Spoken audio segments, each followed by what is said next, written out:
right. I'm here with Jatin, the founder of Utilize, who recently got acquired. Jatin, how you doing today? I'm doing well. Well, congrats again on the acquisition. I'm excited to hear the story. Before we dive into that, do you want to give a brief introduction of yourself for people that may not know you? So I'm Jatin. I'm one of the co-founders of Utilize, and I've been a software engineer for about 12 years now. Yeah, I love building stuff, and I'm just glad that we could find an eventual exit for our business. Right on. Tell me about Utilize. What did it do? What prompted it solve? So actually, Utilize is like the company, and then Utilize started in late 2019 with the idea that we wanted to build democratized software creation. So my co-founder Samir had this idea for quite a while, wherein he thought that software was very rigid. So CRM just looks like a CRM for everyone, no matter what the business requires. I think it makes more sense today in the world of AI, wherein you can infinitely customize your software through prompts. But in Samir's hypothesis was that software should be more customizable. So both of us started working on Utilize.app, which was our first product, wherein we could make apps on top of spreadsheets. But we wanted to keep the whole experience without any coding. Utilize ran for about 3 years. It still runs sort of. We're winding it down, but from there came Notion Apps, which is what we eventually end up selling via Acquire. Notion Apps was a pivot from Utilize, wherein it's a no-code tool that helps businesses build apps on top of their Notion databases. So it's mostly for smaller businesses. Notion database is not the most ideal place to like do data entry and actually edit stuff. So we created a no-code solution so that you can customize the interface on top of it. Nice. That is slick. What were some of the most common use cases? Was it CRMs? Was it something else? Mostly was client portals and like internal systems. So let's say you are a marketing agency and you have multiple clients and many projects running on those clients. You wouldn't want to give them access to your Notion database. What you'd want to give is create an app wherein each client can see only their ongoing projects and tasks, etc. So we built like a very, very solid, a very advanced set of personalization and data restriction features that actually help like a person can see only their relevant rows, etc. So client portals, member portals, internal order management systems. There are a lot of garages that use our product, a lot of educational institutions that use our products. So to manage like just record keeping, placements, so on and so forth. That's amazing. Did any of the use cases surprise you? Like when you first started the business, I'm sure you had a few in mind. Did you have any users doing things that surprised you? Actually, the surprise came less from use cases because when we were building Utilize.app, we saw a lot of use cases and we saw similar kind of use cases here in Notion Apps as well. But the surprise came both for Samir and I. It came from the fact that people would create like 30 screens, so 30, 40 screens to manage their business in one app. So imagine like in WhatsApp, imagine if you had 40 tabs and each tab is doing its own workflow. And they just found a way to like weave every aspect of their business under one app. So that is what we found like the most interesting and exciting and surprising, that the sample apps we put on the websites, they're like relatively simple. And then you look at some of the customer apps and they're like, okay, holy shit, this is quite a lot. That is super cool. How'd you get the first customers?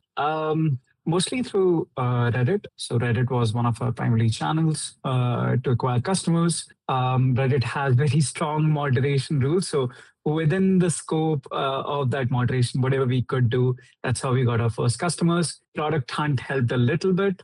At least it helps less with sales nowadays, just with a little bit of visibility. And then rest of it was just SEO organic. Nice.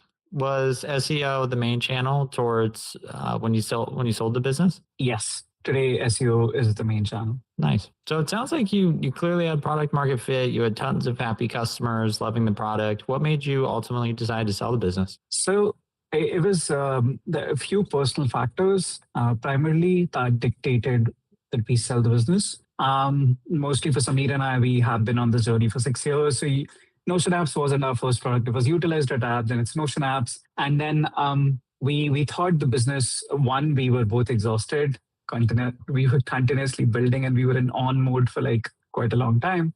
Just wanted a break. We just wanted some capital to see us through that break period. And then the second reason, we thought the business is better suited in the hands of someone who could grow it faster, because it requires some level of energy and vitality that you can breathe into the product, especially with such a fast changing market, because going from no code to prompt based applications, it requires a lot of vitality that you have, that you breathe into the product. And we just felt it was the right time to hand off the business to someone else. That's great introspection, being able to be honest and say, hey, I've taken this business as far as I'd like to take it. I think it would be in better hands with another buyer. And that's a great time to sell the business too, when you have, again, tons of happy customers and there's some clear upside that a new buyer could potentially capitalize on. Tell me about the first week on Acquire. What was your expectations? And then what did the first week actually look like? So Samir and we have been discussing about selling for quite a while now. And then we were like, okay, what is the best, easiest way to sell, right? So, and we have, I have personally been tracking Acquire's journey since micro Acquire days. So I've been always curious about, I remember voting on the poll wherein you were asking to rename micro Acquire to Acquire. So I remember voting on acquire.com. And I'm glad like it transitioned in that direction. I remember. Yeah. So it was fun tracking that, and it was like the first kind of obvious step. At that point of time, I think June or May 2025. At that point of time, we were just trying to gauge the interest. So the first listing honestly was very underwhelming. It didn't have a lot of data points in place, and we improved it over a period of time, but we got a lot of interest initially, even with those like sparse data points that we had put up. So that was interesting to see. The first week was quite good. Like we saw a lot of interest. Nice. And then how did you eventually land on the buyer that you sold to? Was it the offer that they made? Was it the terms? Was it you just got along with them? Actually, it was so this was June when we started kind of this process. We had some commitment to an investor who had invested some money with us. So there was some implications there. So we couldn't sell the business right away without taking care of those implications. And then the market was moving really, really fast. And, with the AI app builders coming along, the perception of the market was changing pretty rapidly. And I think a lot of buying and selling, from what I understood, happens based on perception. So if I think I can build this whole product, which might not be true in reality at all, just by vibe coding, I might not be willing to put money behind it.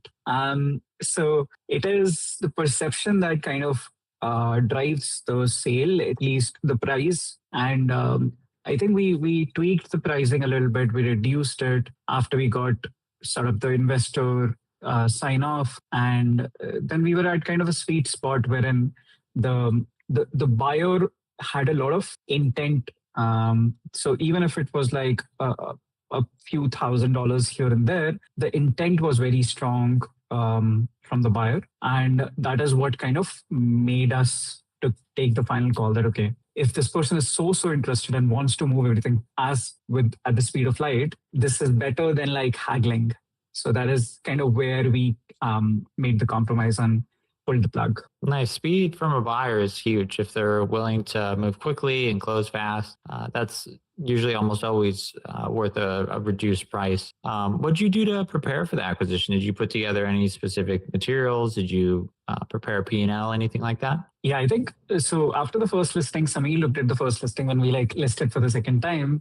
He was like, "This listing sucks, so we need to improve this the listing in our second kind of rebirth on Acquire." So so Samir helped with a lot of aspects of the listing. We rest of the aspects I took up. We put up more analytics, P&L.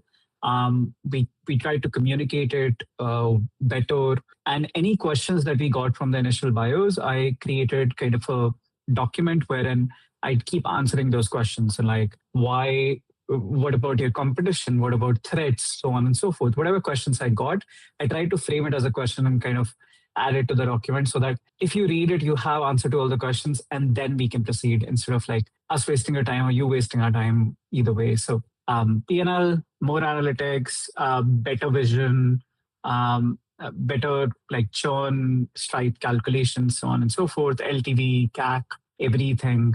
We kind of try to put it as comprehensively as possible. There's one part about what you said that really stood out to me is the document with all the questions. That's so smart to do. We call that living Q&A at Acquire, where if you're selling your startup, you put every buyer's questions on one Google document and you just answer the question, keep it there. And then when a new buyer reaches out, you share the document and they go in there and they see, 10, 20 different questions from other buyers. They, see all the main questions that buyers have answered already. It really saves a lot of time, but it also can create additional interest because it shows that there's a lot of information being shared with other buyers, which can create a little bit of competition. So great job doing that. Yeah, thank you. What would you say the hardest part of the acquisition journey was? Stripe, without a doubt.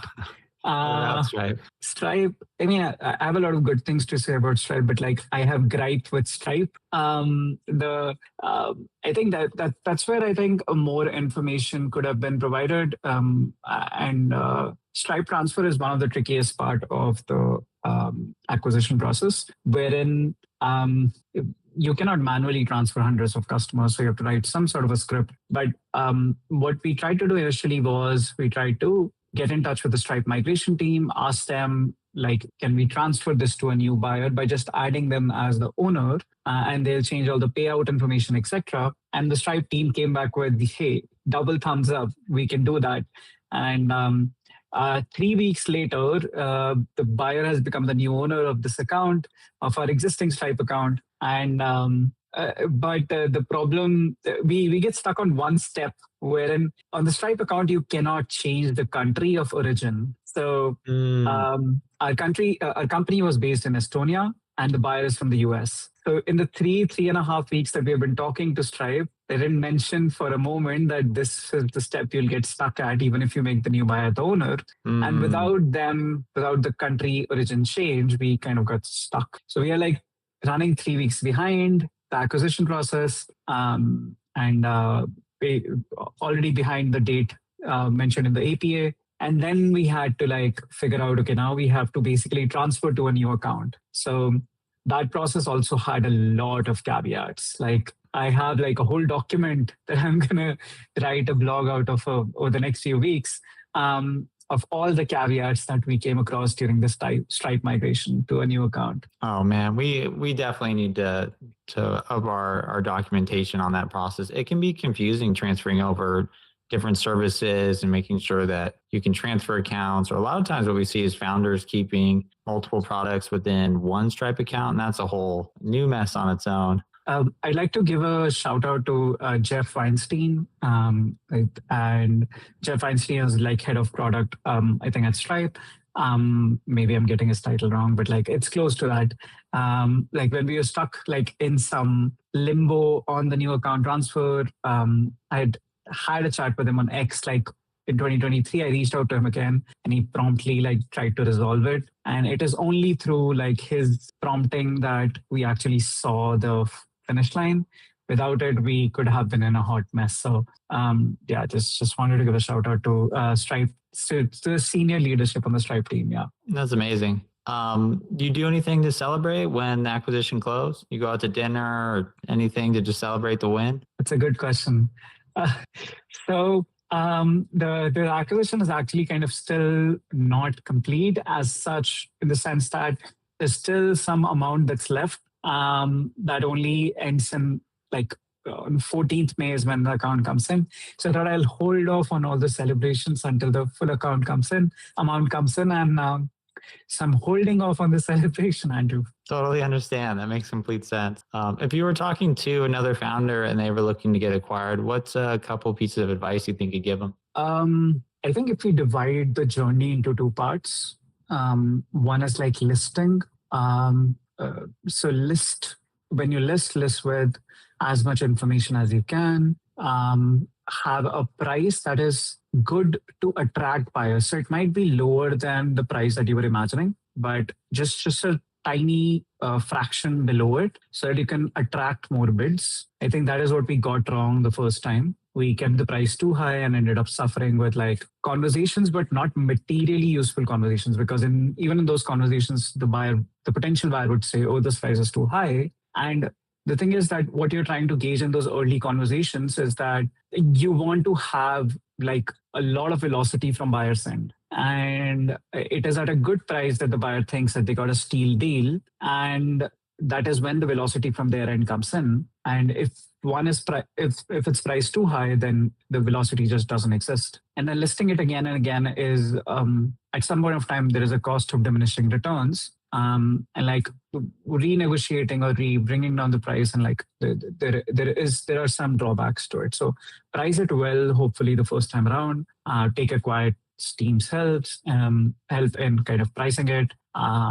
Use your own judgment, but yeah. So there's the pre-acquisition kind of part. The post APA part is basically making sure that all your information is ready. And some of the most critical, like Google Workspace transfer or domain transfer.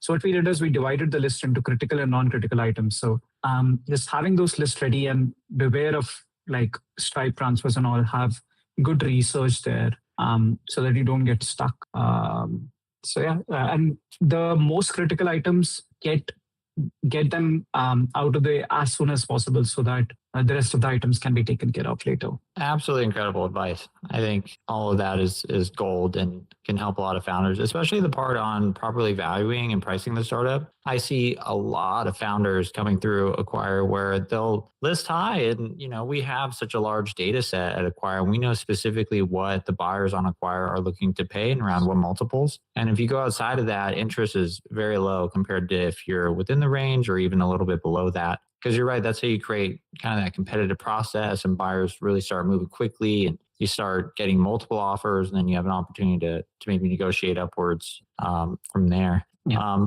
But what's next for you? Now that you've successfully been acquired, you're going to take a vacation. I guess you still got a couple months to go, but what's next in terms of building or just life? Well, I think there are a lot more questions than answers today. So to be very honest, I don't have a lot of answers to this.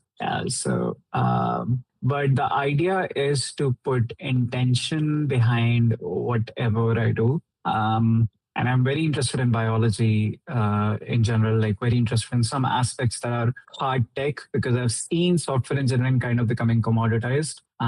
So the overall goal is to keep software engineering more as a hobby, and like pick up harder technologies that have like a longer scale of like fruition, and then kind of do something there. Also something that I believe I can contribute to, or is close to my heart. So I'm being open to learning, open to starting from scratch, open to being an intern somewhere as well. So it's nothing that is beyond me at this point of time.